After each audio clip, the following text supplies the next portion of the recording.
നമസ്കാരം. പൂരങ്ങളുടെ കാലമാണിത്. താളമേളങ്ങളുടെ വർണ്ണക്കുടമാറ്റത്തിന്റെ ആഘോഷ പെരുമയുടെ നാളുകൾ. ചിരിപ്പൂരത്തിന് തിരികൊളുത്തുന്ന once upon a time version 2.0 ഒരു പുതുപുത്തൻ എപ്പിസോഡിലേക്ക് എല്ലാ പ്രിയ പ്രേക്ഷകർക്കും സ്വാഗതം. നമ്മുടെ ഷോയുടെ നിറസാന്നിധ്യവും നമുക്ക് ഏറെ പ്രിയങ്കരനുമായ നമ്മുടെ സ്വന്തം ശ്രീ രമേശ് പിഷാരടി അദ്ദേഹത്തെ സ്നേഹപൂർവ്വം സ്വാഗതം ചെയ്യുന്നു.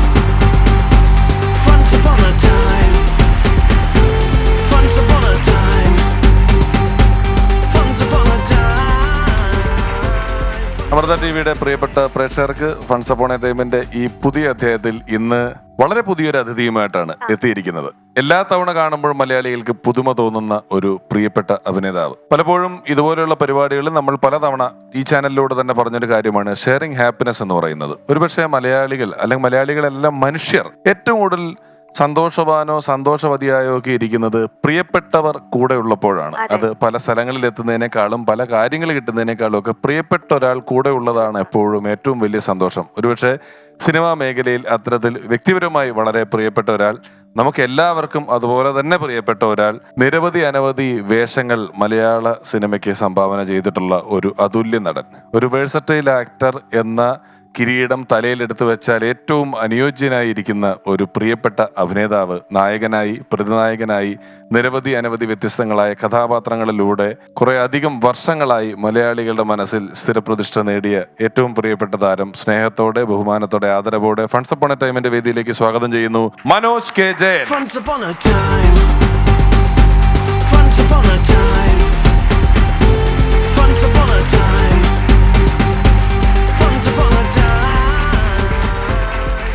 മനോട്ടാ നമസ്കാരം.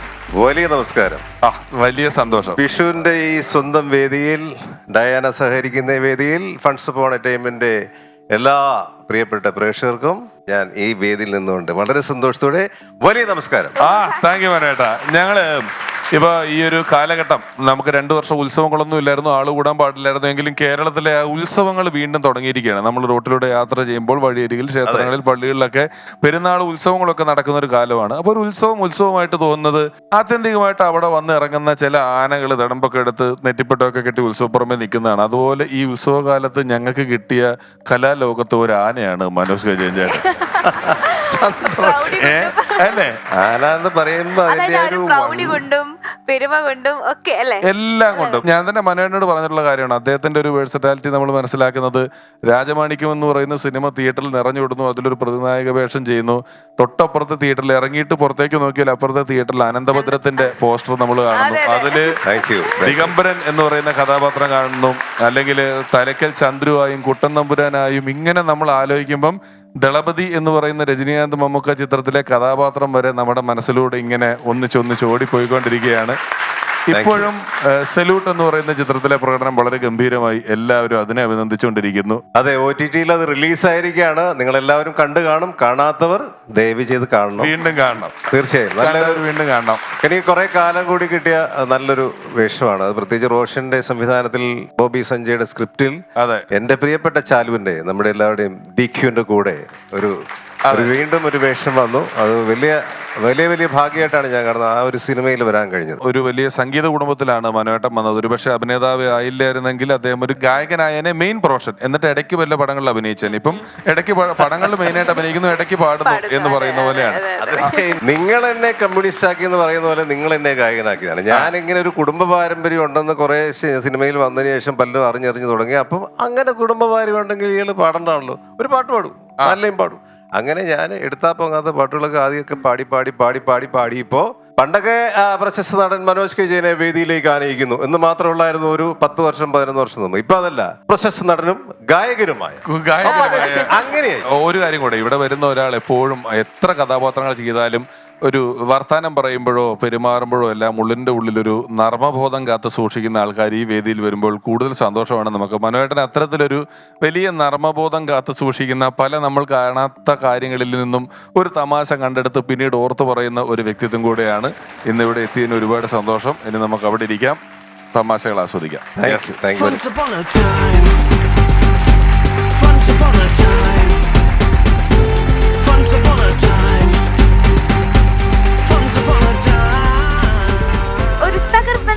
performance by Subash from Ernakulam.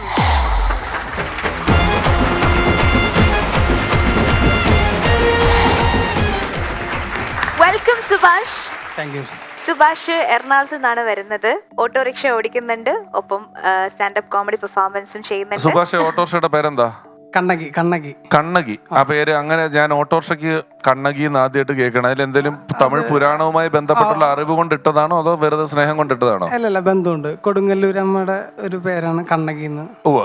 അങ്ങനെ ഇട്ടാണ്. അപ്പൊ ഈ ഓട്ടോ സ്റ്റാൻഡിൽ നിങ്ങൾ സുഹൃത്തുക്കളെല്ലാം കൂടെ വട്ടം കൂടി നിൽക്കുമ്പോ അവിടെ ഏറ്റവും കൂടുതൽ തമാശ പറയുന്നത് എല്ലാവരും നല്ല തമാശക്കാരാണ്, കൊട്ടും തമാശക്കാരാണ്. ഒരു തമാശ പറഞ്ഞാൽ അതിനേക്കാളും ഡബിൾ പറയുന്ന ആൾക്കാരാണ്. അപ്പൊ അവിടെയുള്ള എല്ലാവരോടും നമ്മുടെ അന്വേഷണം അറിയിക്കുക. ഓക്കെ പറയാ. ഓട്ടോറിക്ഷയിൽ ഇതുപോലെ തമാശകൾ പറഞ്ഞു തുടങ്ങി മലയാള സിനിമ കീഴടക്കിയ ഒരു വലിയ കലാകാരൻ നമുക്കുണ്ടായിരുന്നു അല്ലേ? മണിച്ചേട്ടൻ. പറയേണ്ട ആവശ്യമില്ല. മണിച്ചേട്ടൻ. അപ്പൊ അതൊരു നല്ല രാശിയാണ്. ഓട്ടോറിക്ഷയിൽ നിന്ന് തമാശ പറഞ്ഞു തുടങ്ങിയില്ലേ, ചിലപ്പോൾ താങ്കൾ മലയാള സിനിമയിലെ വലിയൊരു സ്ഥാനത്തേക്ക് എത്തട്ടെ എന്ന് ഞാൻ പ്രാർത്ഥിക്കുന്നു കേട്ടോ. ഓക്കെ, ഇപ്പൊ മണിച്ചേട്ടന്റെ ഒരു പേര് പറഞ്ഞതുകൊണ്ട് മാത്രം പറയാൻ പറ്റുന്ന ഒരു എക്സ്ക്ലൂസീവ് കാര്യം പറഞ്ഞുതരാം. മണിച്ചേട്ടൻ പാടിയ എല്ലാ പാട്ടിലും അഭിനയിച്ചിട്ടുള്ളത് മണിച്ചേട്ടൻ തന്നെയാണ്. പക്ഷെ മണിച്ചേട്ടൻ പാടിയ പാട്ടിൽ അഭിനയിച്ചിട്ടുള്ള വേറെ ഒരു നടൻ മനോജേട്ടനാണ്. കുട്ടനാടൻ കായലിലെ എന്ന് പറയുന്ന പടത്തിനകത്തുള്ളത്. ശരിയാണ്. ശരിയാണ്. കാരണം അത് ശരിക്കും പറഞ്ഞാൽ മണി ചെയ്യാനിരുന്ന ക്യാരക്ടറാണ് അത് കാഴ്ചയിൽ. അപ്പൊ അനന്തഭദ്രൻ നടക്കുകയാണ് ഷൂട്ടിംഗ്. മണിയും ഞാനും അവിടെ ഉണ്ട്. അപ്പൊ എനിക്ക് ഈ പ്രൊഡക്ഷൻ മാനേജർ, കാഴ്ചയുടെ സിനിമയിലെ പ്രൊഡക്ഷൻ മാനേജറിനെ വിളിക്കുന്നു. ചേട്ടാ, കാഴ്ച എന്നൊരു സിനിമ ബ്ലസ്സിയുടെ ആദ്യത്തെ സിനിമയാണ്, മമ്മൂക്കയാണ്. അപ്പൊ അതിനകത്തൊരു 4 ദിവസം വർക്കുള്ളൂ. ഒരു പാട്ടും ഉണ്ട്, ചേട്ടന് ഒരു 4-5 സീനും ഉണ്ട്. അപ്പൊ ഞാൻ പറഞ്ഞു ഏത് ദിവസമാണ്? ഇന്ന ദിവസങ്ങളാന്ന് പറഞ്ഞു. അപ്പൊ ഞാൻ ഈ അനന്തഭദ്രൻ സെറ്റ് ചെയ്യുന്ന വേണം ഞാൻ പോകാൻ. മണി ഇതേ സെറ്റിൽ കുടുങ്ങിയിരിക്കുന്നതുകൊണ്ട് അവൻ അങ്ങോട്ട് പോകാൻ നിവൃത്തിയില്ല. അവൻ അതിൻ്റെ ഇടയ്ക്ക് ഒരു തമിഴ് പടം ഉണ്ട്. അപ്പം ഞാൻ എങ്ങനെയോ പറഞ്ഞ് അഡ്ജസ്റ്റ് ചെയ്ത് ഞാൻ ആ സെറ്റിലേക്ക് പോയി. മണിയോട് ഞാൻ ചോദിച്ചു, ചേട്ടാ നീ ചെയ്യാനിരുന്ന ക്യാരക്ടർ എന്നെ വിളിക്കുന്നുണ്ട്. ആ ചേട്ടാ, ഞാനൊരു പാട്ടും അതിനകത്ത് പാടിയിട്ടുണ്ട്. അപ്പം ഞാൻ ഓക്കെ അത് പാട്ട് പാടിയിട്ടുണ്ട്. അതെ. അപ്പം ഇവൻ വലിയ താല്പര്യത്തിൽ ചെയ്യാനെന്നാണെന്ന് എനിക്ക് മനസ്സിലായി. പക്ഷെ മണിക്ക് അത് നിർഭാഗ്യവശാൽ ചെയ്യാൻ കഴിഞ്ഞില്ല. ഞാൻ പോയി ചെയ്തു. അങ്ങനെയാണ് ഈ പാട്ട് എനിക്ക് കിട്ടിയത്. അല്ലാതെ മണി എനിക്ക് വേണ്ടി പാടിയതല്ല. അതാണ് എൻ്റെ ഒരു പരമാർത്ഥം. ഈ സാഹചര്യത്തിൽ പറയാവുന്ന ഒരു കാര്യം കൂടെ ഉണ്ട്. മണിച്ചേട്ടന്റെ ഏറ്റവും കൂടുതൽ ശ്രദ്ധിക്കപ്പെട്ട ആദ്യത്തെ വേഷം സല്ലാപം എന്ന് പറയുന്ന സിനിമയിലെ വേഷമാണ്. ആ സിനിമയിലെ ഹീറോ മനോജ് കെ ജയൻ ചേട്ടൻ തന്നെയാണ്. അതെ, തീർച്ചയായിട്ടും. ഞാൻ ഈ ഷൊർണൂർ ഗസ്റ്റ് ഹൗസിൽ സല്ലാപത്തിന്റെ ഷൂട്ടിങ്ങിന് പോയി ലാൻഡ് ചെയ്യുന്നു തലേദിവസം. ഇപ്പൊ ഷൂട്ടിംഗ് ഓൾറെഡി 5 ദിവസമായിട്ട് നടക്കുന്നുണ്ട് അവിടെ. അപ്പൊ ഞാൻ ചെല്ലുന്നു. കിരീട ഉണ്ണിയാണ് പ്രൊഡ്യൂസർ. കിരീട ഉണ്ണി എന്റെ റൂമിലേക്ക് വന്നു. മനോജ് ഷൂട്ടിംഗ് നന്നായിട്ട് നടക്കുന്നു. ഞാൻ പറഞ്ഞു, ആരൊക്കെ പുതിയ ആൾക്കാരൊക്കെ ഉണ്ടില്ലേ? ഇതിൽ മഞ്ജു വാര്യർ എന്ന് പറയുന്നൊരു പുതിയ കുട്ടിയാണ്, കണ്ണൂരിൽ നിന്ന് നമ്മൾ കണ്ടെടുത്താണ്. പിന്നെ മണി എന്ന് പറഞ്ഞിട്ട് ചാലക്കുടി മണി എന്നൊരു പയ്യനുണ്ട്, അങ്ങനെയുണ്ട്. പിന്നെ നമ്മുടെ ദിലീപുണ്ട്. ദിലീപ് വന്ന് അപ്കമിങ് വളരെ അപ്കമിങ് സ്റ്റേജ്. അപ്പൊ ഞാൻ പറഞ്ഞു, ഈ മഞ്ജു വാര്യരുടെ ഒന്ന് കാണാൻ പറ്റുമോ, ഫോട്ടോ വല്ലതും ഉണ്ടോ എന്ന് ചോദിച്ചു. അല്ല, ആ കുട്ടിയുടെ നമ്മൾ സ്ക്രീൻ ടെസ്റ്റ് എടുത്ത ഒരു വീഡിയോ, നമ്മൾ കണ്ണൂരിലെ വീട്ടിൽ പോയി വീഡിയോ എടുത്ത ഒരു സാധനം ഉണ്ടെന്ന് പറഞ്ഞിട്ട് അന്ന് VCR ആണ്. അങ്ങനെ ഈ കാസറ്റ് ഇട്ട് എൻ്റെ റൂമിൽ ഇരുന്ന് കാണിച്ചു കിരീട കൊണ്ട്. ഞാൻ നോക്കി, മഞ്ജു വാര്യറാ, കൊള്ളാലോ. അതങ്ങനെ കഴിഞ്ഞു. മഞ്ജു വാര്യർ കൊള്ളാം. ചാലക്കുടി മണി അല്ലേ? അതങ്ങനെയുണ്ട്. ഒയ്യോ, അവൻ ഭയങ്കര കോമഡിയാ. സെറ്റിലൊക്കെ എന്ത് കോമഡിയാന്ന് പറയും. അവിടെ ഫുൾ കൈയടക്കിയിരിക്കാന്ന് പറഞ്ഞു. അപ്പൊ എനിക്ക് മണിയെ കാണണമെന്ന് ആഗ്രഹം. അങ്ങനെ സെറ്റിൽ ഞാൻ പിറ്റേ ദിവസം ചെല്ലുമ്പോൾ മണിയുണ്ട് അവിടെ. ചെന്നപ്പോൾ തന്നെ നമുക്ക് ഇങ്ങനെയുള്ള ആൾക്കാരോട്, പ്രത്യേകിച്ച് ഹ്യൂമർ സെൻസ് ഉള്ള ആൾക്കാരുടെ കൂടെ ഞാൻ പെട്ടെന്ന് ഒട്ടും. എനിക്ക് ഭയങ്കര ഇഷ്ടമാണ് തമാശകൾ കേൾക്കാനും ആസ്വദിക്കാനും. അപ്പം അങ്ങനെ മണിയായിട്ട് ഭയങ്കരമായിട്ട് ഒട്ടി. അവന്റെ അന്ന് ഒരുപാട് നമ്പേഴ്സ് ഉണ്ടായിരുന്നു.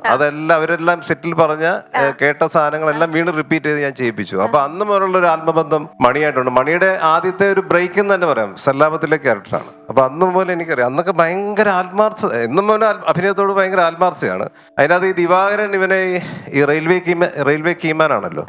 അപ്പൊ എന്റെ അമ്മാവന്റെ മോളാണ് മഞ്ജു വാര്യരുടെ ക്യാരക്ടർ.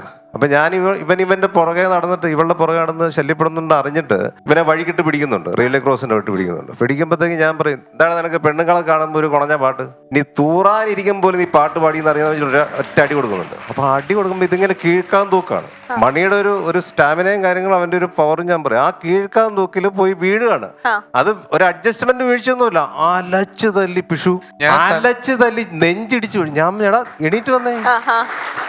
ഞാൻ പറഞ്ഞു, ഇങ്ങനെ നീ വീഴരുത്, ഇത് സിനിമയാണ്, നീ അങ്ങനെ വീഴരുത്. അല്ല ചേട്ടാ, അത് അറിയാതെ അങ്ങനെ ആയിപ്പോ. അങ്ങനെ നിനക്ക് ഇനി വർക്ക് ചെയ്യണ്ടേ, ഇങ്ങനെ അലച്ചാൽ നെഞ്ചിടിച്ച് വീഴരുത്. കുഴപ്പമില്ല ഏട്ടാ, ചെയ്തോളാന്ന് പറഞ്ഞു. അങ്ങനെയൊക്കെ സിനിമയുടെ അത്രയും ആത്മാർത്ഥത കാണിക്കുന്ന, അല്ലെ ക്യാരക്ടറിനോട് ആത്മാർത്ഥത കാണിക്കുന്ന ഒരു വലിയ കലാകാരനാണ് മണി. എന്നാൽ പിന്നെ നമുക്ക് സുഭാഷിന്റെ പെർഫോമൻസ് കാണാം. All the best. Thank you. Hello, hi, നമസ്കാരം. എൻ്റെ പേര് സുഭാഷ്. കുന്നുകര എന്ന് പറയുന്ന അതിമനോഹരമായ ഗ്രാമത്തിൽ ഇടറോഡുകളിലൂടെ അതിസാഹസ്യമായിട്ട് അതിവിദഗ്ധമായിട്ട് ഓട്ടോറിക്ഷ ഓടിച്ചിട്ട് നാട്ടുകാരെ വീട്ടിലെത്തിക്കുന്ന അതീവ സുന്ദരനും സത്യസന്ധനും കാണാൻ സുശീലനും മിടുക്കനും ചുറുചുറുക്കുള്ളവനും വിദ്യാഭ്യാസം ഇല്ലാത്തവനുമായ നല്ലൊരു ഓട്ടോ ഡ്രൈവറാണ്. ഇപ്പൊ നിങ്ങൾ വിചാരിക്കും ഞാൻ എന്താ എന്നെ കുറിച്ചാണ് ഇങ്ങനെ പൊക്കി പറയുന്നത്. സത്യം പറയല്ല, എന്നെ കുറിച്ച് നാട്ടുകാരോ വീട്ടുകാരോ ഇന്ന ഒരു നല്ല വർത്താനം പറയണത് ഞാൻ ഇതുവരെ കേട്ടിട്ടില്ല. രമേശ് ചേട്ടാ, ഞാൻ പറഞ്ഞത് എൻ്റെ സ്റ്റാൻഡിൽ പല ടൈപ്പ് ഡ്രൈവർമാരുണ്ട്. ഒടക്കുരാമു, ഈ ഒടക്കുരാമുവിൻ്റെ വണ്ടി കയറി കഴിഞ്ഞാൽ മൊത്തത്തിൽ ഒടക്കാണ്. ഇപ്പോൾ ലുലുമാളി പോകണമെന്ന് പറഞ്ഞു കഴിഞ്ഞാൽ അവൻ പറയും ലുലുമാള ഒബ്രമാളി പോയാൽ പോരെ എന്ന് പറയും. മൊത്തത്തിൽ ഉടക്കായിരിക്കും. തെക്കോട്ട് പോകാൻ പറഞ്ഞാൽ വടക്കോട്ട് പോകും, വടക്കോട്ട് പറഞ്ഞാൽ പടിഞ്ഞാട്ട് പോകും, ഇവിടെ നിർത്താൻ പറഞ്ഞാൽ അവിടെ നിർത്തും. മൊത്തത്തിൽ ഉടക്കായിരിക്കും. പിന്നെ ഉള്ള ഡ്രൈവറാണ് പാവൻ രാജു. ഈ പാവൻ രാജുവിൻ്റെ വണ്ടി കയറിയിട്ട് ഇപ്പം എൻ്റെ വണ്ടിയിൽ കയറി പോവുകയാണെങ്കിൽ 50 രൂപ ഓട്ടണമെങ്കിൽ എത്ര രൂപയെന്ന് ചോദിച്ചാൽ ഞാൻ പറയും 50 രൂപ എന്ന് പറയും. രാജേട്ടൻ്റെ വണ്ടി കയറി പോവുകയാണെങ്കിൽ രാജേട്ടൻ പറയും 50 രൂപ ഇങ്ങനെ പറയുള്ളൂ. അല്ല ഞങ്ങൾ 40 കൊടുക്കണ എന്നാൽ അതും മതി. ചിലപ്പോൾ അങ്ങ് ഒന്നും കൊടുക്കാറുമില്ല. എന്നാ വേണ്ട, അല്ല അങ്ങനെ പോവല്ലേ ഇങ്ങനെ അടി കൊടുത്താൽ പോലും രാജേട്ടൻ മിണ്ടൂല. അത്രക്ക് പഞ്ചപാവമാണ്. പിന്നെ മറ്റൊരു ഡ്രൈവറാണ് മിന്നൽ മുകുന്ദൻ. ഈ മിന്നൽ മുകുന്ദന്റെ വണ്ടി കയറിയിട്ട് എവിടെയെങ്കിലും പോകണമെന്ന് കണ്ണടച്ചിട്ട് പറയണെങ്കിൽ ഉണ്ടല്ല, നമുക്ക് കണ്ണൂർ നോക്കുമ്പോൾ അപ്പൊ തന്നെ അല്ല അവിടെ എത്തിയിട്ടുണ്ടാവും. അത്രക്ക് ഫാസ്റ്റായിട്ടാണ് മൂന്നൻ ചേട്ടൻ പോണത്. ഇനി മൂന്നൻ ചേട്ടനോട് ഒരു 2 മിനിറ്റ് ഒന്ന് വെയിറ്റ് ചെയ്യുമെന്ന് വെച്ചാൽ മൂന്നൻ ചേട്ടൻ പറയും അയ്യോ എനിക്കൊരു ഓട്ടം ഉണ്ടട്ടാ മോനെ എന്ന് പറയും. എന്നിട്ട് നേരെ സ്റ്റാൻഡിൽ വന്നിട്ടുണ്ടല്ല, യാത്രക്കാർ ഇരിക്കുന്ന സീറ്റിൽ കയറി കിടന്ന് നല്ല ഉറക്കമായിരിക്കുള്ളൂ പുള്ളി. പിന്നെ ഞങ്ങളുടെ സ്റ്റാൻഡിലെ ഡ്രൈവർമാരുടെ പേര് കേട്ടാൽ തന്നെ നിങ്ങൾക്ക് പേടിയാവും. മുള്ളൻ ജുബീഷ്, കരി ഷമീർ, മുതലത്തോമ, കുരുത്തങ്കട്ട കരുത്തിപ്പറമ്പിൽ, വെൽറ്റ് ഹംസ. ഇതൊക്കെ വിയൂർ സെൻട്രൽ ജയിലിൽ നിന്ന് ഇറങ്ങി വന്ന ഗുണ്ടകളുടെ പേര് പോലെ ഇരിപ്പുണ്ടെങ്കിൽ ആൾക്കാർ പാവങ്ങളാ. രാവിലെ തന്നെ സ്റ്റാൻഡിൽ വരുമ്പോൾ കാണുന്ന കാഴ്ചയാണ് ചായക്കടയിലെ യുക്രൈനിലെ യുദ്ധവും അമേരിക്കൻ പ്രസിഡന്റിന്റെ പേരും വ്ളാഡിമിർ പുടിന്റെ അച്ചാച്ചന്റെ പേരും എന്നൊക്കെ പറഞ്ഞിട്ട് കുറെ പേര് ചർച്ചയ്ക്ക് ഇരിക്കുന്ന ആളാണ്. അവന്റെ ഭാര്യ മറ്റവൻ്റെ കൂടെ പോയി, മറ്റവന്റെ ഭാര്യ ഇങ്ങോട്ട് പോയി. അവൻ കഞ്ചാവാണ്, അവന്റെ വീട് പണി എന്തായി? ഇവർക്കൊക്കെ ചായ കുടിക്കാനും ബീഡി വലിക്കാനൊക്കെ എവിടെ നിന്ന് കാശ് കിട്ടണമെന്നാണ് ഞാൻ ആലോചിക്കണത്. സത്യം പറഞ്ഞാൽ ഇവർ ഒരു പണിക്കും പോവാറുമില്ല. ചിലപ്പോൾ ഇവരുടെയൊക്കെ ഭാര്യമാർ വല്ല തൊഴിലുറപ്പിനും പോകണ്ടാവും. പിന്നെ ബസ് സ്റ്റോപ്പിലേക്ക് നോക്കിക്കഴിഞ്ഞാൽ കാണുന്ന കാഴ്ചയാണ് ബസ് കയറാൻ നിൽക്കുന്ന വിദ്യാർത്ഥികൾ, പണിക്ക് പോകാൻ നിൽക്കണ 1-2 മലയാളികൾ, പണിക്ക് പോകാൻ നിൽക്കണ ഒരുപാട് ബംഗാളികൾ. ഈ ഭായിമാരൊക്കെയാണ് ഇപ്പോൾ ഏറ്റവും കൂടുതൽ ഞങ്ങളുടെ സ്റ്റാൻഡിൽ വന്ന് വണ്ടി വിളിക്കുന്നത്. ഈ ഓട്ടോറിക്ഷയുടെ ലൈസൻസ് എടുക്കുന്ന കൂട്ടത്തിൽ ഈ ഓട്ടോറിക്ഷക്കാർക്ക് ഹിന്ദി പഠിപ്പിച്ചു കൊടുത്താൽ നന്നായിരിക്കും. കാരണം ഇവർ വരുമ്പോൾ ഞങ്ങൾ സംസാരിക്കാൻ വേണ്ടിയിട്ട് പെടാപ്പാട് കഴിയും ഹിന്ദി അറിയാത്ത കാരണം. അപ്പോൾ എൻ്റെ വണ്ടിയിൽ സ്ഥിരമായിട്ട് തന്നെ ഒരു ബായി ഉണ്ട്, ജഗ്ഗുബായി. ഈ ജഗ്ഗുബായി ഇലക്ഷൻ വന്നപ്പോൾ നാട്ടിൽ പോയി. ഈ ഇലക്ഷൻ വരുമ്പോഴാണല്ലോ മറ്റുള്ളവർ നമ്മളെ തിരിച്ചറിയുക. മിണ്ടാത്തവർ മിണ്ടും, ചിരിക്കാത്തവർ ചിരിക്കും. ഇലക്ഷൻ കഴിഞ്ഞാൽ മിണ്ടുമില്ല ചിരിക്കുമില്ല. ഇതെന്താണെന്ന് എനിക്കറിയില്ല. അങ്ങനെ ജഗ്ഗുബായിയുടെ നാട്ടിൽ ചെന്നു. ഒരു ദിവസം എൻ്റെ ഫോണിലേക്ക് വിളിച്ചു, സുഭാഷ് ഭായ് തൂ കഹാ ഹേ മേ ജഗ്ഗുബായി ഹേ എന്ന് പറഞ്ഞു. ഞാൻ പറഞ്ഞു ജഗ്ഗുബായ് മേ കുന്നേര സ്റ്റാൻഡിൽ മേ ഓട്ടോ ഇല്ലാണ്ട് വായും വിളിച്ച് നോക്കിയിരിക്കണേ എന്ന് പറഞ്ഞു. അച്ചാ ഹേ ഹോത്താ ഹേ ജാത്താ ഹേ. ഇവൻ പറയണ കാര്യങ്ങൾക്കൊന്നും മറുപടി പറയാൻ എനിക്ക് കിട്ടണില്ല. അത് ഇവന് മനസ്സിലായിട്ട് ഇവൻ എന്നോട് ചോദിക്കുകയാണ്, സുഭാഷ് ഏട്ടൻ എന്തൊക്കെയുണ്ട് വിശേഷം, അച്ഛനമ്മയ്ക്ക് എന്തിരിക്കുന്നു, സുഖല്ലേ? സത്യം പറഞ്ഞാൽ ഞാൻ ഞെട്ടിപ്പോയി, ഇത്രയും നന്നായിട്ട് മലയാളം സംസാരിക്കണവൻ. അങ്ങനെ ഇടയ്ക്കിടയ്ക്ക് വിളിക്കും, സംസാരിക്കും. അങ്ങനെ ഇവൻ്റെ ഫോണിൽ നിന്ന് ഒരു ദിവസം ഒരു കോൾ വന്നു. ഇവൻ്റെ ഭാര്യയെന്ന് തോന്നുന്നു കണകുണാന്ന് ഹിന്ദി പറഞ്ഞുകൊണ്ടിരിക്കുക. എനിക്കാണെങ്കിൽ ഹിന്ദി അറിയുമില്ല. അങ്ങനെ ഞാൻ എൻ്റെ കൂട്ടുകാരൻ്റെ അടുത്ത് ഫോൺ കൊടുത്ത് അവന് അത്യാവശ്യം ഹിന്ദിയൊക്കെ അറിയാം. എടാ ഒന്ന് സംസാരിക്കണമെന്ന് പറഞ്ഞു. അവൻ ഫോൺ വാങ്ങിച്ച് സംസാരിച്ച് കഴിഞ്ഞിട്ട് പറയാ ജഗ്ഗുബായിയുടെ ഭാര്യനെ ഉപേക്ഷിച്ചിട്ട് പോയി. അപ്പോൾ അവള് അവിടെ ഫ്രീ ആണ്, നാട്ടിലേക്ക് കേരളത്തിലേക്ക് വന്നു കഴിഞ്ഞാൽ നീ സ്വീകരിക്കുമെന്ന്. സത്യം പറഞ്ഞു കഴിഞ്ഞാൽ എൻ്റെ പിറക്കാത്തിരിക്കണം എൻ്റെ പെണ്ണും പിള്ളനെ കൊണ്ട് എന്നെ പൊറുതി വിട്ടിട്ടിരിക്കുക ഞാൻ ചില സമയത്ത്. ഞാൻ ജഗ്ഗുബായിയുടെ ഭാര്യ. എനിക്കറിയാവുന്ന ഒരു ഇംഗ്ലീഷ് വാക്കുണ്ട്, ഗോ ബാക്ക്. ഈ വാക്ക് ഞാൻ ആ ഫോൺ വാങ്ങിച്ചിട്ട് ഈ പെണ്ണിനോട് പറഞ്ഞു ഗോ ബാക്ക് എന്ന് പറഞ്ഞു. ഈ ഗോ ബാക്ക് എന്ന് പറഞ്ഞ സംഭവം ഏറ്റു. പിന്നെ ആ പെണ്ണെന്നെ വിളിക്കാറില്ല. അങ്ങനെ ആവശ്യമുള്ളിടത്തും ആവശ്യമില്ലാത്തടത്തൊക്കെ ഞാൻ ഈ ഗോ ബാക്ക് ഉപയോഗിക്കാൻ തുടങ്ങി. ഇപ്പൊ ഒരു മരണ വീട്ടിലൊക്കെ ചെന്ന് കഴിഞ്ഞാൽ മോനെ ബോഡി കുളിപ്പിക്കാൻ എടുത്തോന്ന് വെച്ച് കഴിഞ്ഞാൽ ഞാൻ പറയും ഗോ ബാക്കിൽ കിടപ്പുണ്ട് എന്ന് പറയും. അങ്ങനെ ഇപ്പൊ ലുലുമാളി ചെന്നുണ്ട്, സാർ പ്ലീസ് വെൽക്കം സാർ എന്ന് പറഞ്ഞു കഴിഞ്ഞാൽ ഞാൻ പറയും ഗോ ബാക്ക് മാറിക്ക്, ഞാൻ കയറി പോട്ടെ. അങ്ങനെയുള്ള അർത്ഥത്തിലാണ് ഞാൻ ഈ സംസാരിക്കണം. അങ്ങനെ 8 ഭായിമാരോടി എൻ്റെ ഓട്ടം വിളിക്കാൻ വന്നു. ഈ ഓട്ടോറിക്ഷയിൽ 1-2 പേര് കയറിയിട്ട് കട്രോളർ റോട്ടിൽ കൂടെ പോകുമ്പോൾ തന്നെ അമ്മേ അച്ഛാ അമ്മമ്മേ അയ്യോ എന്നൊക്കെ ഉള്ള വിളി കേൾക്കാൻ പറ്റും നമുക്ക് ഈ കട്ടറയാടുമ്പോൾ. ഇത് ഒഴിവാക്കാൻ വേണ്ടിയിട്ട് ഞാൻ അധികം പേരൊന്നും വണ്ടി കയറ്റാറില്ല. അപ്പോൾ 8 പേര് വന്നപ്പോൾ ഞാൻ പറഞ്ഞു 4 ആദ്മി ഗോ ഓട്ടോ में अंदर में जाता है ബാക്കി 4 ആദ്മി ഗോ ബാക്ക്. 4 പേർക്ക് എൻ്റെ ഓട്ടോറിക്ഷയിൽ കയറാം, ബാക്കി 4 പേര് മാറിയിരിക്കാൻ പറഞ്ഞു. അവർക്ക് കാര്യം മനസ്സിലായി. അങ്ങനെ അവർ 4 പേര് മാറിയിരുന്നു. ഞാൻ ഈ 4 പേരായിട്ട് ഇവർ പറഞ്ഞ സ്ഥലത്തെത്തി, വണ്ടി നിർത്തി. ഇവർ വണ്ടിയിൽ നിന്ന് ഇറങ്ങി കാശ് വാങ്ങിച്ച് വണ്ടി എടുക്കാൻ നേരത്ത് അതിനകത്ത് ഇറങ്ങിയ ഭായിമാരൊക്കെ പടി ഒച്ചപ്പാടും പോളും എന്നൊക്കെ ചോദിച്ചിട്ടുണ്ട്. ഞാൻ വെച്ചാൽ എന്തിയെ പുറയില് ഓട്ടോറിക്ഷയുടെ പുറയിലെ എഞ്ചിൻ റൂമിൽ 4 പേര് കയറിയിരിപ്പണെന്ന് അപ്പോഴേ ഞാൻ അറിഞ്ഞു. ഞാൻ ഇവരോട് ഗോ ബാക്ക് എന്ന് പറഞ്ഞത് മാറിയിരിക്കാനാണ് പറഞ്ഞത്. ഇവര് വിചാരിച്ച് ബാക്ക് കയറിയിരിക്കാനാണ്. പിന്നെ ഈ ഗോ ബാക്ക് അധികം ഞാൻ ഉപയോഗിക്കാറില്ല. ഗാന്ധി ജയന്തിയുടെ അന്ന് ബാറും ബിവറേജും ഒന്നും തുറക്കൂലെന്ന് ചില ഭായിമാർക്ക് അറിയില്ല. അപ്പോൾ 2-3 ഭായിമാർ വന്നിട്ടുണ്ട് ബാറിൽ പോകണമെന്ന് പറഞ്ഞു. ഞാൻ പറഞ്ഞു ബാറിന് ഹിയ ബിവറേജിന് ഹിയ കളിഷാപ്പിന് ഹിയ എന്ന് പറഞ്ഞു. അവർക്ക് പറഞ്ഞിട്ട് മനസ്സിലാവുള്ള. അങ്ങനെ ഇവരെയും കൊണ്ട് ഞാൻ ബാറിൻ്റെ മുമ്പിൽ ചെന്നു ഷട്ടർ അടച്ചിട്ടാണ്, ബിവറേജിൻ്റെ മുമ്പിൽ ചെന്നു ഷട്ടർ അടച്ചിട്ടാണ്, കളിഷാപ്പിൻ്റെ മുമ്പിൽ ചെന്ന് ഷട്ടർ അടച്ചിട്ടാണ്. അങ്ങനെ പോയി ചെറായി ബീച്ചിൽ ചെന്നു. ചെറായി ബീച്ച് ചെന്നപ്പോൾ ഞാൻ പറഞ്ഞു എന്തായാലും ബീച്ച് വരെ എത്തിയില്ലേ ഇനി ബീച്ചൊക്കെ കണ്ടിട്ട് വന്നു പറഞ്ഞു. അങ്ങനെ ഒരു ബീച്ച് കാണാൻ പോയി. ഞാൻ വണ്ടിയിൽ തന്നെ ഇരുന്നു. കുറച്ച് കഴിഞ്ഞപ്പോൾ ഈ ഭായിമാരൊക്കെ എല്ലാം കൊണ്ട് ഓടി വന്നൊക്കെ ചേട്ടാ വണ്ടി എടുക്ക് ചേട്ടാ വേഗം പോവാ ചേട്ടാ എന്നൊക്കെ പറഞ്ഞു. ഞാൻ എന്ത് ചേട്ടാ വണ്ടി എടുക്ക് ചേട്ടാ എന്ന് പറഞ്ഞു. അങ്ങനെ വേഗം ഞാൻ വണ്ടി എടുത്തു. ഇവരെ കയറ്റി കുറച്ചങ്ങോട്ട് മുന്നോട്ട് പോയപ്പോൾ 5-6 പേര് ബൈക്കിന് വന്നിട്ട് ഈ ഓട്ടോന്റെ ഫ്രണ്ടിൽ എത്തിയിട്ട് ഇറങ്ങടാന്ന് പറഞ്ഞു. വളരെ സൗമ്യനായിട്ട് ഞാൻ ചെന്ന് ചോദിച്ചു എൻ്റെ ഏട്ടാ ചോദിച്ചത് മാത്രമേ എനിക്ക് ഓർമ്മയുള്ളൂ. പട്ടേന്ന് തന്നെ അടി കൊണ്ടിട്ട് ഞാൻ പമ്പരം പോലെ കറങ്ങി കണ്ണൂർ നോക്കിയപ്പോൾ ലവേഴ്സ് കിളിയിലേക്ക് ഇങ്ങനെ പറഞ്ഞു പോകും. അത് ഞാൻ നോക്കിയപ്പോൾ ഭായിമാർ ചോര കുളിച്ചിരിക്കുക. ഇടിയൊക്കെ കഴിഞ്ഞ് ഇടി എല്ലാവരും കഴിഞ്ഞ് ഭായിമാർ നിൽക്കുന്ന സമയത്ത് ഞാൻ ചോദിച്ചു ഭായ് ക്യാ പ്രശ്നം ഹേ ക്യാ പ്രോബ്ലം ഹേ എന്തുണ്ടായേ എന്ന് ചോദിച്ചപ്പോൾ ഈ ഭായ് പറയാ ഉൾട്ടേക്കലിയെ ജാനകിലെ ടണ്ടേ ഹോതേ ഹേ ടമുക്ക് മാറാന്ന്. ഇതെന്ത് പണ്ടാറൊന്നും എനിക്ക് മനസ്സിലായില്ല. അടി കൊണ്ടിട്ട് എൻ്റെ റിലേ പോയതാണ് ഇനി അവൻ്റെ റിലേ പോയതാണെന്ന് പറഞ്ഞു. പിന്നീട് എനിക്കൊരു കാര്യം മനസ്സിലായി. ഇവര് ബീച്ച് കാണാൻ വേണ്ടി അങ്ങോട്ട് ചെന്നപ്പോൾ 2-3 മദാമകൾ ഇങ്ങനെ വെയിൽ കൊള്ളാൻ വേണ്ടി ഇങ്ങനെ കിടപ്പുണ്ടായിരുന്നു പുറംതിരിഞ്ഞ്. അത് കണ്ടപ്പോൾ ഇവര് ഓ സൂപ്പർ ബാക്ക് എന്ന് പറഞ്ഞു. ആ ബാക്കിന്റെ അടിയാണ് എനിക്ക് ഓട്ടോറിക്ഷയിൽ കിട്ടിയെന്ന് പിന്നീട് എനിക്ക് മനസ്സിലായി. എന്തായാലും ഈ വേദിയിൽ വന്ന സ്ഥിതിക്ക് എനിക്കൊരു പാട്ട് പാടണമെന്ന് ചേട്ടാ എനിക്കൊരു ആഗ്രഹം ഉണ്ട്. ഞാൻ പാടാണ്. ഏത് പാട്ടാ പാടുന്നത്? ഹിന്ദി പാട്ട്. ഹിന്ദിയാണ്. തേരി മേരി മേരി തേരി പ്രേം കഹാനി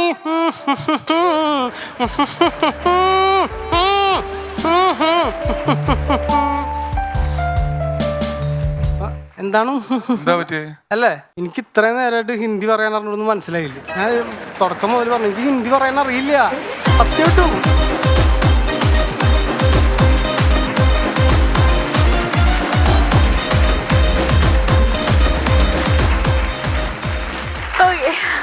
സുഭാഷ് ഭായ് നന്നായിരുന്നു. Thank U. സുഭാഷ് ഭായ്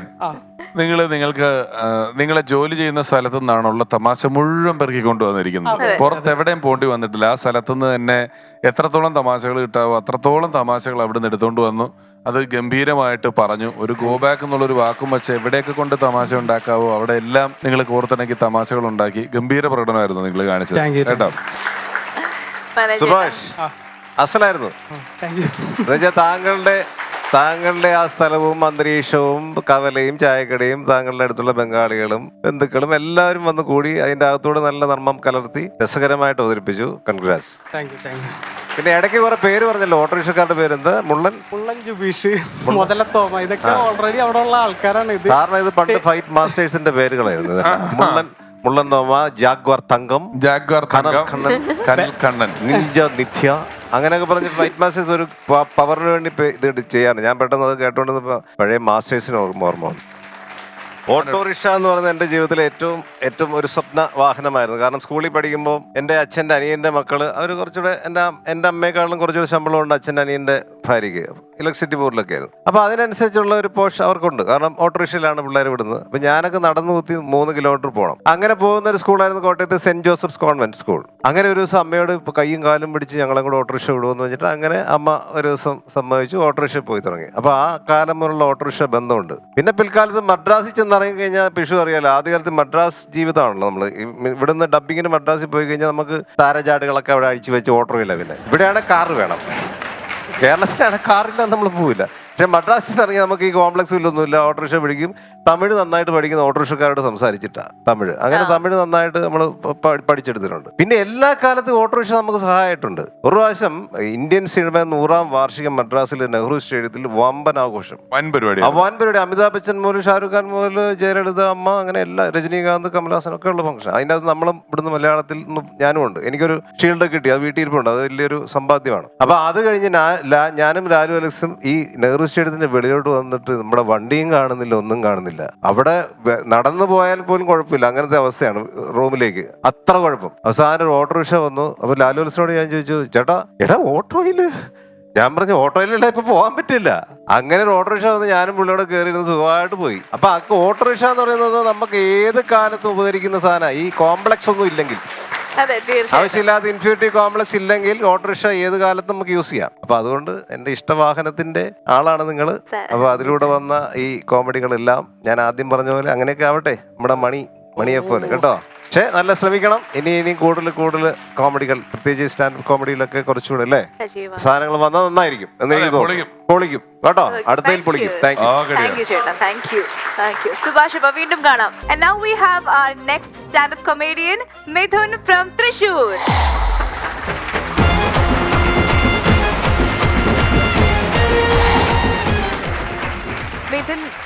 തൃശ്ശൂരിൽ നിന്ന് വരുന്നു. അതെ. എന്റെ ഇന്ന് മിഥുൻ. ഞാനിവിടെ നിയോ ഫിലിം സ്കൂളിൽ ഡിസൈനറായിട്ട് വർക്ക് ചെയ്യാണ്. ആഹാ.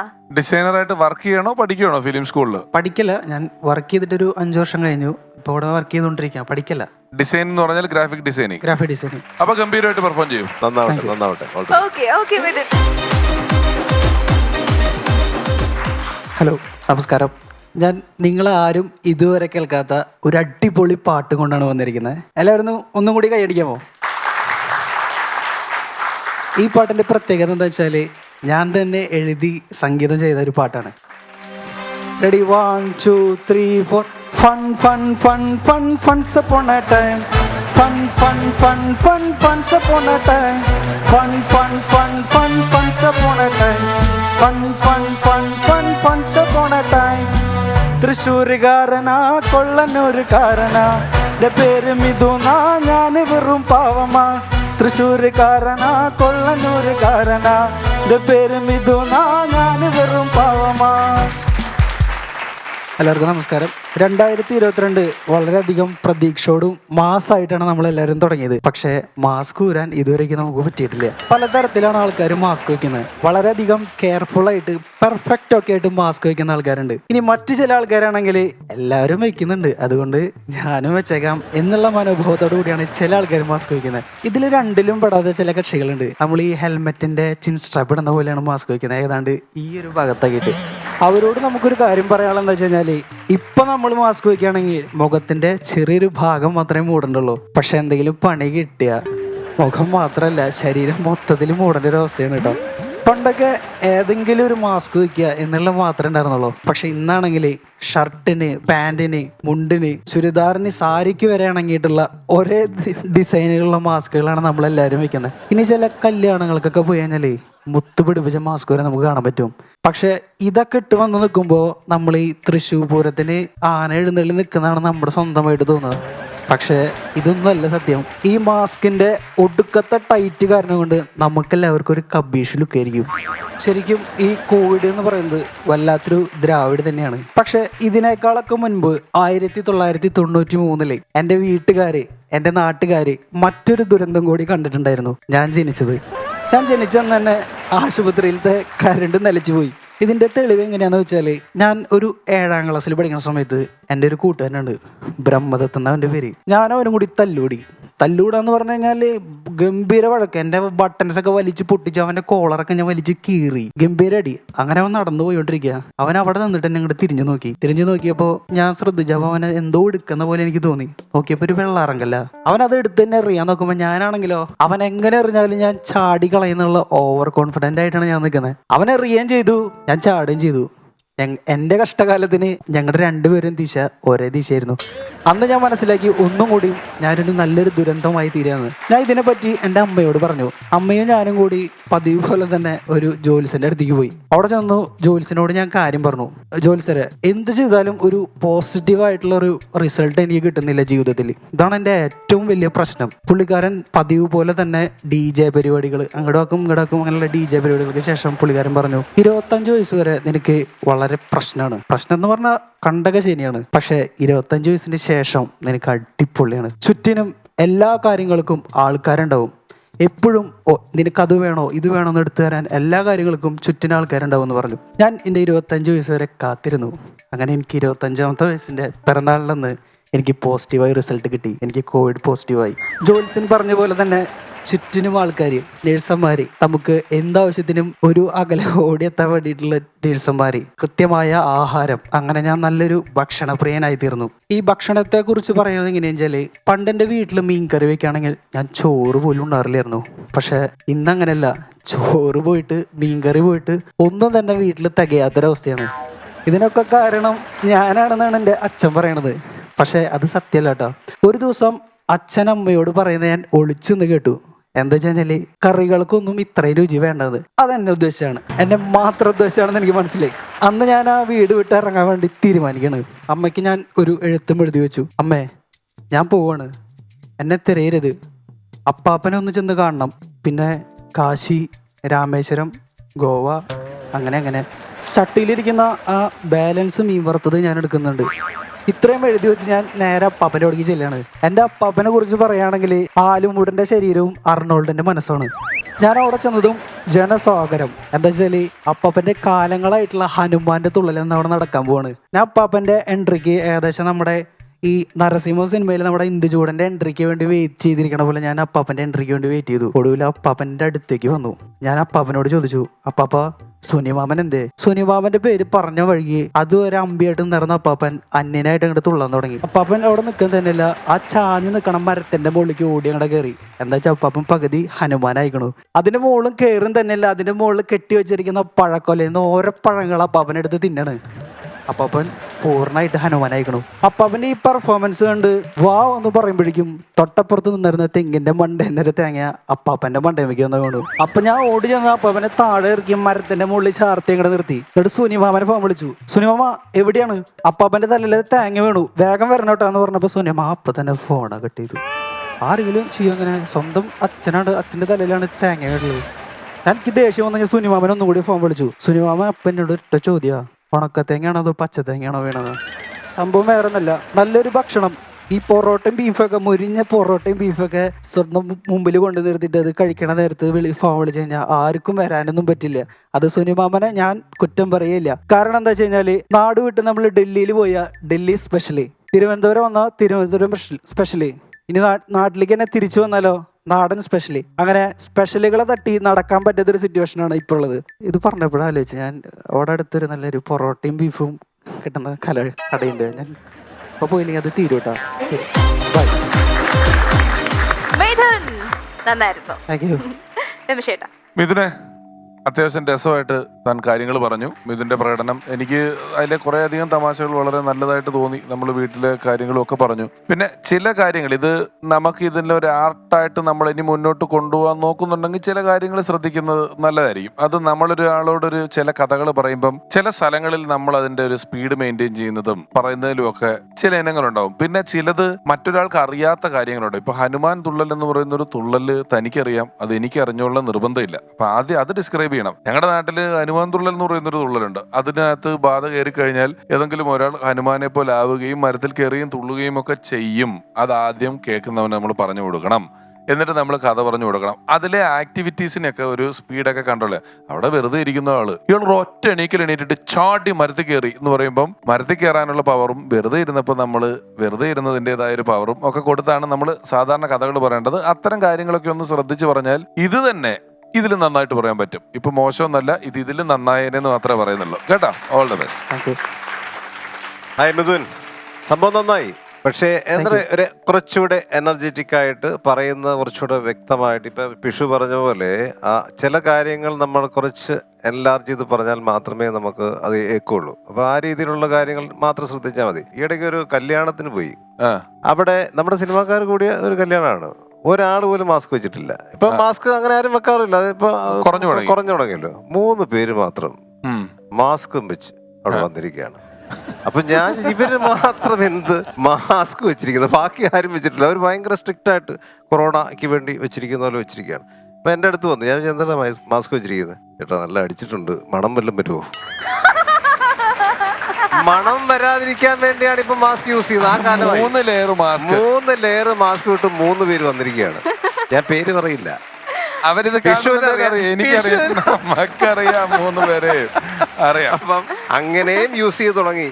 ഞാന് ഒരിക്കൽ ഇന്ത്യൻ കോഫി ഹൗസിൽ ഇരുന്ന് ഭക്ഷണം കഴിച്ചുകൊണ്ടിരിക്കുക. സമാധാനപരമായിട്ടുള്ള കഴിപ്പ് നടക്കുകയാണ്. ഒരു കുഴപ്പമില്ല, എല്ലാവരും കഴിക്കുന്നുണ്ട്. ചിലർ കൈ കഴുകാൻ പോകുന്നുണ്ട്, വരുന്നുണ്ട്. പെട്ടെന്നൊരു സൈഡില് എന്താടോ അടാ എന്നിട്ട് 2 പേര് തമ്മിൽ കശപിശയാകുന്നു, വഴക്കാവുന്നു. ഒരാൾ ചാടി മറ്റേയാളെ കയറി പിടിക്കുന്നു. എന്താ സംഭവിച്ചതെന്ന് മനസ്സിലാവുന്നില്ല. ഒരു ക്രമസമാധാന പ്രശ്നം ഉണ്ടായി. സംഭവം എന്താന്ന് വെച്ച് കഴിഞ്ഞാൽ ഈ വെള്ള മാസ്ക് ഉണ്ടല്ലോ ഇങ്ങനെ ഇടുന്നേ, ഇതെടുത്ത് തലയിലോട്ട് വെച്ചിട്ട് അവിടെ ഇരുന്ന് കഴിച്ചിട്ട് ഒരാൾ കൈ കഴുകാൻ പോയപ്പോ വേറൊരാൾ ഓർത്തു അവിടെ വിളമ്പാൻ നിൽക്കുന്ന ആളാന്ന് ഓർത്തിട്ട് ചേട്ടാ 2 ചായ എന്ന് പറഞ്ഞു പുള്ളിയോട്. ഈ പുള്ളി എന്നോടാണോ ചായ ചോദിക്കണേന്ന് ചോദിച്ചു. ഇനി ഇയാൾ പറഞ്ഞു തന്നോടല്ലാണ്ട് പിന്നെ ഞാൻ ആരോടാ ചായ ചോദിക്കണേന്ന് ചോദിച്ചു. കാരണം ഇത് തൊപ്പി ഇരിക്കുന്ന പോലെ കറക്റ്റ് ആയിട്ട് ഈ മാസ്ക് ഇരിക്കുക. N95 ഇത് ഇങ്ങനെ ഇരിക്കുന്നു. ഇയാളാണെങ്കിൽ വെള്ള ഹാഫ് കൈ ഷർട്ടും കറക്റ്റ് ഇട്ടിട്ട് കൈ കഴുകാൻ പോകുന്നത്. അപ്പൊ മാസ്ക് കൊണ്ട് പല പ്രശ്നങ്ങളും ഉണ്ടാകുന്നുണ്ട്. അപ്പൊ മിഥുൻ നല്ല പെർഫോമൻസ് ആയിരുന്നു. വീണ്ടും കാണാം. Once Upon a Time version 2.0 അടുത്തതായി ദി എക്സലൻസ് അവാർഡ് സെഗ്മെന്റ് ആണ് നമ്മുടെ അതിഥിയായി എത്തുന്ന താരം. നമുക്ക് ഏറെ പ്രിയങ്കരനായൊരു ഹാസ്യ കലാകാരനാണ്. മാത്രമല്ല മലയാള സിനിമയിൽ ശ്രദ്ധേയമായ വേഷങ്ങൾ അദ്ദേഹം ചെയ്തു വരുന്നു. ഒരു മികച്ച അഭിനേതാവ് കൂടിയായ ഹാസ്യ കലാകാരൻ. സ്വാഗതം ചെയ്യുന്നു Shri Ajith Koothattukulam. Once upon a time. Once upon a time. Once upon a time. Once upon a time. Once upon a time. നമസ്തേ അജിത്. അജിത്തേട്ടാ നമസ്കാരമുണ്ട്. അജിത്തേട്ടൻ അങ്ങനെ കാത്തിരുന്ന് നമ്മുടെ പരിപാടിയിലെത്തി. നമ്മൾ വിചാരിക്കുന്ന ഒരു തിരക്കിലല്ല അജിത്തേട്ടനുള്ളത്. അജിത്തേട്ടൻ സ്റ്റേജിലുണ്ട്, ടിവിയിലുണ്ട്, സിനിമയിലുണ്ട്. ഇതെല്ലാം കൂടെ കോവിഡ് കഴിഞ്ഞാൽ ആക്റ്റീവ് ആയപ്പോൾ ഏറ്റവും തിരക്കുള്ള ആൾക്കാരിൽ ഒരാളായി മാറിയിട്ടുള്ള ആളാണ് അജിത്തേട്ടൻ. ഇവിടെ ഈ ഒരു സെഗ്മെന്റിൽ വന്നിട്ടുള്ള ഒരുപാട് ആർട്ടിസ്റ്റുകളോടൊപ്പം സ്കിറ്റ് കളിച്ചിട്ട്, ഒരുപാട് എന്ന് പറഞ്ഞാൽ 85% 90% ആളുകളോടൊപ്പം സ്കിറ്റ് കളിച്ചിട്ടുള്ള ഒരാളാണ് ഞാൻ. ചില അവാർഡ് നൈറ്റുകളിൽ അജിത്തേട്ടനൊക്കെ വേറെ സ്കിറ്റ്, ഞാൻ വേറെ സ്കിറ്റ് എന്നുള്ളതല്ലാതെ കോമ്പിനേഷൻ ആയിട്ട് ഇതുവരെ എനിക്ക് സ്കിറ്റ് കളിക്കാൻ പറ്റിയിട്ടില്ലാത്ത ഒരു ആർട്ടിസ്റ്റാണ് അജിത്തേട്ടൻ. ഞങ്ങൾ ഇതുവരെ ഒന്നിച്ചൊരു സ്കിറ്റ് കളിച്ചിട്ടില്ല. അജിത്തേട്ടന്റെ ഒരു പെർഫോമൻസ് വേറൊരു ലെവലിൽപ്പെട്ട പെർഫോമൻസ് ആണ്. പല സ്കിറ്റുകളും കാണുന്നു. എന്തൊക്കെയാണ് പുതിയ വിശേഷങ്ങൾ? പുതിയ സിനിമയുണ്ട്, പിന്നെ സ്റ്റേജ് പരിപാടിയൊക്കെ തുടങ്ങിയതിന്റെ ഒരു സന്തോഷം, അതൊക്കെ ഉണ്ട്. സിനിമ ഏതാണ്? പുതിയ സിനിമ ഇപ്പൊ ഞങ്ങൾ ഒരുമിച്ചുള്ള ഒരു സിനിമയാണ്. അജിത്തെ പറയൂ അജിത്തെ. അതെ അതെ, ഷാബു ഉസ്മാൻ സാറ് സംവിധാനം ചെയ്യുന്ന ലൂയിസ് എന്ന സിനിമ. അതിൽ ശ്രീനേട്ടനാണ് സെൻട്രൽ. ലൂയിസ് എന്ന് പറഞ്ഞ ടൈറ്റിൽ റോൾ ചെയ്യുന്ന ശ്രീനേട്ടനാണ്. പിന്നെ ഞാനുണ്ട്, അശോകനുണ്ട്, ലെനയുണ്ട്, ദിവ്യ പിള്ളയുണ്ട്, സായി കുമാറുണ്ട്, അജിത്ത് ഉണ്ട്. അങ്ങനെ കുറെ ആർട്ടിസ്റ്റ് ഉണ്ടായിരുന്നു. അപ്പൊ അജിത്തിനെ ഞാനിപ്പോ അതിന്റെ പൂജാവേളയില് പൂജാ സമയത്ത് ഇപ്പൊ കണ്ടോളൂ. അജിത്തിനെ എനിക്ക് ഭയങ്കര ഇഷ്ടമുള്ള ആർട്ടിസ്റ്റാണ്. കാരണം ഇപ്പൊ ഒത്തിരി വർഷങ്ങളായിട്ട് മിമിക്രി വേദി കാണുന്നുണ്ട്, കോമഡി വേദി കാണുന്നു, അതെല്ലാം ദൃശ്യത്തിൽ തകർത്ത് വാരി. അതെ, അതിലേക്കാണ് എത്തുന്നത്. ഈ ദൃശ്യത്തിനൊരു രണ്ടാം ഭാഗം ഇറങ്ങുന്നു എന്ന് കേൾക്കുമ്പോൾ തൊട്ട് എങ്ങനെയായിരിക്കുമെന്ന് മലയാളികളെല്ലാം കഥകൾ ആലോചിച്ചിട്ടുണ്ട്. പക്ഷെ ആ രണ്ടാം ഭാഗത്തിന്റെ കഥ, എഴുതിയ കഥയാണെങ്കിലും നമ്മൾ കാണുന്ന ഒരു പ്രേക്ഷകനെ സംബന്ധിച്ചിടത്തോളം ആ രണ്ടാം ഭാഗവും തോളത്തെടുത്തോണ്ട് വന്ന ആള് അജിത്തേട്ടൻ. തീർച്ചയായും അജിത്തേട്ടനാണ് ആ പടത്തിന്റെ രണ്ടാം ഭാഗം. അതിനൊരു കീ റോളാണ് അജിത്തിന്റെ. അജിത്തേട്ടനാണ് താക്കോല്, ഇല്ലെങ്കിൽ അതില്ല. അതിലോട്ട് എങ്ങനെയാ അജിത്തേട്ടൻ എത്തിയത്? ജിത്തു സാറ് നേരിട്ട് വിളിച്ചാണ്. അന്നേരം ഉറപ്പിച്ചില്ല. എന്നോട് പറഞ്ഞു ഒന്ന് കാണണമല്ലോ, ഒരു ഫോട്ടോ അയച്ചു തരാൻ പറഞ്ഞു. ഞാൻ പല മൊബൈലിൽ നോക്കിയിട്ട് ഫോട്ടോ കറക്റ്റ് ആകുന്നില്ല, ഇങ്ങനെയൊക്കെ എടുത്ത് നോക്കുന്നുണ്ട്. ലാസ്റ്റ് ഞാൻ സാറിനെ വിളിച്ചു, സാറേ ഞാനൊരു കാര്യം ചെയ്യാം, ഞാൻ സ്റ്റുഡിയോയിൽ പോയി ഒരു ഫോട്ടോ എടുത്ത് അയച്ചു തരാമെന്ന്. അപ്പോൾ എന്നോട് പറഞ്ഞു, അന്ന് അങ്ങനെയാണെങ്കിൽ വഴുത്തല എന്ന് പറഞ്ഞ സ്ഥലത്താണ് ഇത് ഷൂട്ട് ചെയ്യുന്നത്. അപ്പോൾ എൻ്റെ വീടിൻ്റെ അവിടെ നിന്ന് ഒരു 6 കിലോമീറ്റർ ഉള്ളൂ. അപ്പോൾ എന്നോട് അന്ന് അങ്ങോട്ട് വരാൻ പറഞ്ഞു. അവിടെ വെച്ച് കണ്ട് കഥയൊക്കെ പറഞ്ഞു. പിന്നെ കോസ്റ്റ്യൂമൊക്കെ അളവൊക്കെ എടുത്തപ്പോൾ ഉറപ്പായി ഞാൻ സിനിമയ്ക്കകത്തുണ്ട്. ഇപ്പൊ കോട്ടയത്ത് ജയരാജിന്റെ മൂവി നടന്നു, പിഷു. ജയരാജിന്റെ മെഹഫിൽ എന്നൊരു മൂവി. അപ്പൊ ആ സെറ്റ് വെച്ച് ഞാനൊരു സംശയം ക്ലിയർ ചെയ്തു ജയരാജിന്റെ അടുത്ത്. ഞാൻ ഈ ജിത്തു ജോസഫ് നമ്മളുടെ ബീബൽ, അപ്പൊ ഞാനും ജയരാജും കൂടെ ചെയ്തൊരു പടമുണ്ട് ബീബൽസ, ഹിന്ദി മൂവിയാ, 2000 അപ്പം അവിടെ ആ സെറ്റിലാണ് ആദ്യമായിട്ട് ജിത്തു ജോസഫ് അസിസ്റ്റന്റായിട്ട് വന്നത്. ശരിയാണ്. പിന്നെ നിങ്ങൾ ഓർക്കുന്നില്ലേ, അവനന്ന് കണ്ടിന്യൂറ്റി ഒക്കെ എഴുതാനായിട്ട് ജിത്തു ആയിരുന്നെന്ന് എന്ന് പറഞ്ഞു. ഞാൻ പറഞ്ഞു, അപ്പം ഞാനുള്ള ഒരു സിനിമയിലാണ് ഇദ്ദേഹം ആദ്യം വരുന്നത്. അപ്പൊ അതെനിക്ക് വലിയൊരു ഓണറായിട്ട് കാണാം. ജിത്തുനെ പോലെ ഇത്രയും മലയാള സിനിമ ഇപ്പൊ ഏറ്റവും മോസ്റ്റ് വാണ്ടഡ് ആയിട്ടുള്ള ഡയറക്ടറായിട്ട് മാറി. ഇപ്പൊ ലൂയിസിൽ നിങ്ങൾ അറിയിക്കുന്നു. അപ്പം ഇത് കുറച്ച് കഴിയുമ്പോൾ മനോഹരൻ പറയാം, അജിത്ത് കൂത്താട്ടുകുളത്തിന്റെ തുടക്കകാലത്ത് എന്റെ കൂട്ടത്തിലുണ്ടായിരുന്നു. അല്ല, അജിത്ത് ആ ക്രെഡിറ്റ് ദൃശ്യത്തിൽ പോയില്ല, അത് പിന്നെ പറയാൻ പറ്റില്ല. തുടക്കകാലം അജിത്തേട്ടന്റെ കലയിലെ തുടക്കകാലം അല്ല ഞാൻ പറയുന്നത്, സിനിമയിൽ ബ്രേക്ക് കിട്ടിയിട്ടുള്ള തുടക്കകാലത്തെ കുറിച്ചാണ് പറയുന്നത്. അപ്പൊ പറയട്ടെ, അങ്ങനെ വലിയ ലെവലിലേക്ക് എത്തട്ടെ അജിത്ത് കേട്ടോ.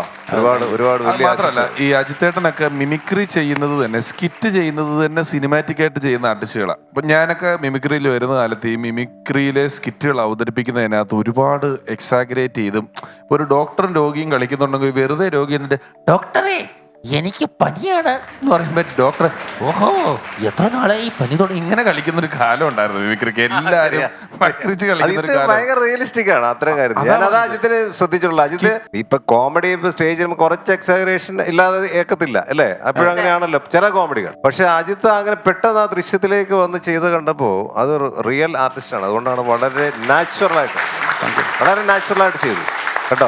അജിത്തേട്ടൻ നടന്മാരെയൊക്കെ അനുകരിക്കുമായിരുന്നു അജിത്തേട്ടൻ ആരെങ്കിലും ഒക്കെ? പണ്ടൊക്കെ അനുകരിക്കാൻ മറന്നു. അത് പറഞ്ഞു. പണ്ട് ആരെയൊക്കെ ചെയ്തോണ്ടിരുന്നത്? പണ്ട് മുകേഷൊക്കെ ചെയ്തോണ്ടിരുന്നത്. രതീഷ്. രതീഷോ? നമ്മൾ കേട്ടിട്ട് പോലും അങ്ങനെ ചെയ്യോ?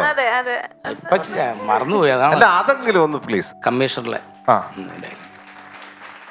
കൽക്കാച്ചിന്റെ കക്ഷി രാഷ്ട്രീയമല്ല മോഹൻ തോമസിൻ്റെത്. ചർക്കയിൽ നൂറ്റെടുത്ത കതിർകൊണ്ട് കോട്ടും കോണകവും തൊപ്പിയും പളത്താറും ധരിക്കുന്ന പഴയ രാഷ്ട്രീയക്കാരൻ്റെ ദില്ലിയല്ല. കേരളം എന്ന ഇട്ടാവട്ടത്തിൽ ഒരു സാധാ പോലീസുകാരനോട് തായം കളിക്കാൻ മോഹൻ തോമസ് തയ്യാറല്ല എന്നല്ല, താല്പര്യമില്ല. I am not interest. കലക്കി. ചേട്ടാ ഇത് എനിക്കറിയാം, ഇത് രതീഷേന്റെ ശബ്ദം സ്റ്റേജിൽ ചെയ്തിട്ട് ഒരു 20 വർഷമെങ്കിലും ആയിട്ടുണ്ടാവും, പോയതായിരിക്കും എന്നൊക്കെ അറിയാം. പക്ഷെ എന്നാലും സംഗതി സൂപ്പർ സൂപ്പറാണ് ചേട്ടാ. നിങ്ങൾ ഇത്ര നാള് ചെയ്യാത്തതിന്റെ പ്രശ്നമുള്ളൂ. അജിത്തേട്ടാ, ദൃശ്യത്തിന് ശേഷം ജിത്തു സാറിന്റെ കോള് വന്നിരുന്നോ? തെലുങ്ക് ഇത് തുടങ്ങിയായിരുന്നു, ദൃശ്യം 2. അപ്പൊ എന്നെ ഞാൻ വെറുതെ വിളിച്ചു, സാറേ എന്നാ ഉണ്ട് വിശേഷം എന്നൊക്കെ ചോദിച്ചു. ചുമ്മാ ചോദിച്ചതാണേ. അപ്പൊ തെലുങ്ക് തുടങ്ങുക, ആരക്കൈ നോക്കുന്നുണ്ടോ എന്ന് എന്നോട് ചോദിച്ചു. ഞാൻ പറയാം നോക്കിക്കളയാം എന്ന് പറയാം. പുള്ളി പറയാ മലയാളം കറക്റ്റായിട്ട് പറയാൻ അറിയത്തില്ല, പിന്നെ തെലുങ്ക് ഉണ്ടാക്കാൻ പോണേ.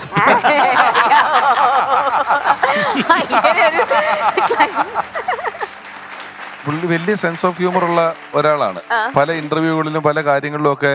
ഒരു ഇന്റർവ്യൂല് ഞാൻ അദ്ദേഹത്തോട് ചോദിച്ചു, ഈ സിനിമ ഇറങ്ങിയിട്ട് ചോദിച്ചു, സിനിമ ഇറങ്ങി എന്താവും എന്ന് ചോദിച്ചപ്പോ പുള്ളി പറയാം ഞാൻ കണ്ടിട്ട് അഭിപ്രായം പറയാം. പുള്ളി ഡയറക്റ്റ് ചെയ്ത സിനിമയാണ്. പുള്ളി തന്നെ ഇന്റർവ്യൂ പറയാം, ഞാനെന്ത് കാണട്ടെ, ഞാൻ കണ്ടിട്ട് അഭിപ്രായം പറയാം ഈ സിനിമയുടെ. അദ്ദേഹം തന്നെ ഡയറക്റ്റ് ചെയ്ത സിനിമയുടെ അഭിപ്രായം പറഞ്ഞു. അങ്ങനെ ഒരു സെൻസ് ഓഫ് ഹ്യൂമർ ഉള്ള ആളാണ് അദ്ദേഹവും. അപ്പൊ അജിത്തേട്ടാ, എല്ലാവിധ ഭാവുകങ്ങളും തെലുങ്കിലും തമിഴിലും ഒക്കെ അഭിനയിക്കാൻ സാധിക്കട്ടെ, അല്ലേ? ഒരു അവസരം കിട്ടി എന്തായാലും ചെയ്യില്ലേ? അത്രേ ഉള്ളൂ. അപ്പൊ ഞങ്ങളുടെ ഈ ഫ്ലോറിൽ എത്തിയതിൽ ഒരുപാട് സന്തോഷം. ഒപ്പം നന്ദി അറിയിക്കുന്നു. അതിനോടൊപ്പം ഞങ്ങളുടെ ഒരു വലിയ സ്നേഹാദരം കൂടി നൽകാൻ ആഗ്രഹിക്കുകയാണ്. അദ്ദേഹത്തിന് ആ സ്നേഹാദരം നൽകാനായിട്ട് മനോജ് ഏട്ടനെയും രമേശേട്ടനെയും സ്റ്റേജിലേക്ക് ക്ഷണിക്കുന്നു, please. Once upon a time. Once upon a time. Once upon a time. Once upon a time. Once upon a time. Shri Ajith Koothattukulam, അദ്ദേഹത്തിന്റെ ദൃശ്യം 2 ഇറങ്ങിയതിനു ശേഷം ഇന്റർനെറ്റിൽ വളരെ പോപ്പുലർ ആയിട്ടുള്ള ഒരു മീം ഉണ്ടായിരുന്നു. അതായത് മുരളി ഗോപി ചേട്ടൻ അദ്ദേഹം ചോദിക്കും 1 ലക്ഷം രൂപ വേണോ, അപ്പൊ മുരളി ഗോപി ചേട്ടൻ ഒരു 10,000 അങ്ങ് തരും എന്ന് പറയുന്ന ഒരു മീം ഒരുപാട് പോപ്പുലർ ആയിട്ട് വന്നിട്ടുണ്ടായിരുന്നു. ഞാൻ ഇവിടെ പറയാൻ കാരണം, അദ്ദേഹം 1 ലക്ഷം ചോദിച്ചാൽ നമ്മളൊരു 10 ലക്ഷം ഇപ്പൊ കൊടുക്കണം എന്നുള്ള അവസ്ഥയിലേക്ക് നിൽക്കുന്ന രീതിയിലാണ് അജിത്ത് കൂത്താട്ടുകുളം എന്ന് പറയുന്ന പ്രതിഭ വളർന്നുകൊണ്ടിരിക്കുന്നത്. അദ്ദേഹത്തിന്റെ സമകാലീനാവാൻ പറ്റിയതൊരു ഭാഗ്യമായി കരുതുന്നു. ഒരുപാട് വേദികളിൽ ഏറ്റവും കൃത്യമായ അളവിൽ നർമ്മം വിളമ്പി മലയാളികളെ ചിരിപ്പിച്ചിട്ടുള്ളൊരു നടൻ അജിത്ത് കൂത്താട്ടുകുളം. തിരക്കിട്ട വേദികളിലെയും ടെലിവിഷനിലെയും സിനിമയിലെയും ജീവിതത്തിനിടയിൽ നിന്നും ഫണ്ട്സ് അപ്പോൺ എ ടൈമിന് വേണ്ടി അല്പം സമയം മാറ്റിവെച്ചതിന് ഹൃദയപൂർവ്വം നന്ദി പറഞ്ഞുകൊണ്ട് ഞങ്ങളുടെ വക ഒരാദരവ് അങ്ങ് തരും. Thank you.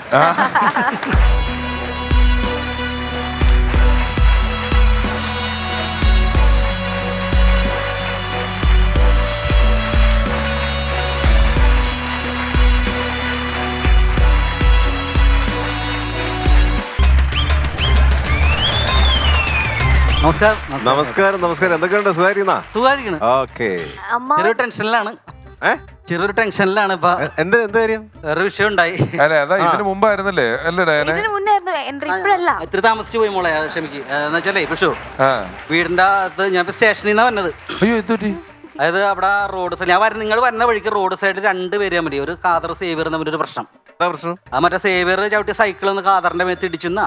കാദറിന്റെ മുഖത്തിന് എന്തോ ഇതൊക്കെ സൈക്കിൾ ഇടിക്കുവോ? സൈക്കിൾ എന്താ ലൈറ്റ് ഇല്ലായിരുന്നോ സൈക്കിളിന്? അല്ല, അത് ഡൈനാമോ എന്തോ പ്രശ്നമൊക്കെ ആയിരുന്നോട്ടെ. ഡൈനാമോന്റെ എന്തോ സംഭവമൊക്കെ ആയിട്ടാണ് വന്നത് അത്. അപ്പൊ അതിന്റെ ഒരു പ്രശ്നം കേസായിട്ട് ഇതായിരിക്കും. അവന്റെ സർജറി ഒക്കെ നടത്തിയെന്ന് പറയും ലാസ്റ്റ്. അതിനുവേണ്ടി കൊണ്ടുപോയേക്കാ. നിങ്ങൾ അതിനു വേണ്ടി പോലീസ് സ്റ്റേഷനിൽ പോയേക്കുവായിരുന്നോ? ഞാനതൊന്ന് പരിഹരിക്കാന്ന് ഞാൻ പോലീസ് സ്റ്റേഷനിൽ വരെ പോയതാ. ഇപ്പൊ എനിക്കെതിരെ കേസായി. എന്താ കേസ്? ഞാനത് വെച്ചൊരു പാരഡി പാടി എന്ന് പറഞ്ഞിട്ട് അവരെനിക്ക് ഒരു കേസ് കൊടുത്താണ് അവിടെ. അതെന്തിനാ പാരഡി പാടിയത്? എന്നോട് എന്താ അവിടെ നടന്നേന്നുള്ളത് SI എന്നോട് ചോദിച്ചു. അപ്പൊ ഞാനത് പാട്ടിലൂടെ സാറിന് പറഞ്ഞ് മനസ്സിലാക്കി കൊടുത്തു. അത്ര പാട്ടിലൂടെ പോലീസ് സ്റ്റേഷനിൽ വിവരിച്ചു കൊടുത്തു. FIR എഴുതാൻ നിന്നപ്പോ പോലീസ് സ്റ്റേഷനിൽ നല്ല നന്നായിരിക്കും. അത് കേസാക്കി. എന്ത് കേസാവാൻ മാത്രം ഉണ്ടോ നോക്കട്ടെ, പാടിക്കേ.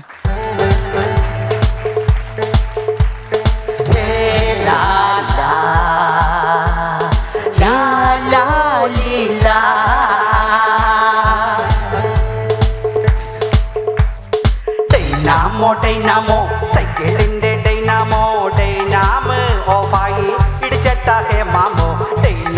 ഡൈനാമോ സൈക്കിളിന്റെ ഡൈനാമോ ഓഫായി ഇടിച്ചട്ട ഹേ മാമോ.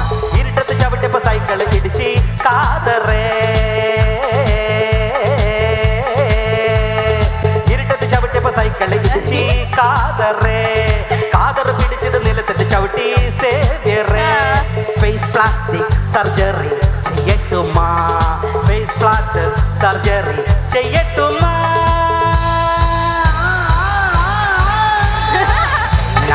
ഡൈനാമോ സൈക്കിളിന്റെ ഡൈനാമോ ഓഫായി ഇടിച്ചട്ട ഹേമാമോ ഡൈനാമോ സൈക്കിളിന്റെ ഡൈനാമോ ഓഫായി ഇടിച്ചട്ട ഹേമാമോ.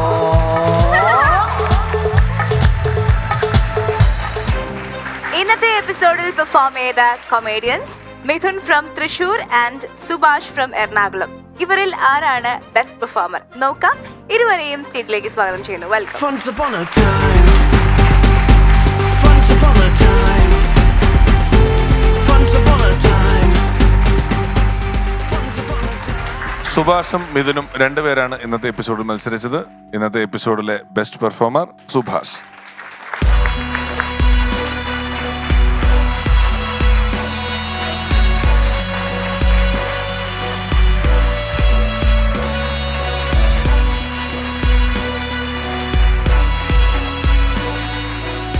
അങ്ങനെ funs upon a time version 2.0 മറ്റൊരു ഫൺ ഫിൽഡ് എപ്പിസോഡ് കൂടി ഇവിടെ പൂർണ്ണമാവുകയാണ്.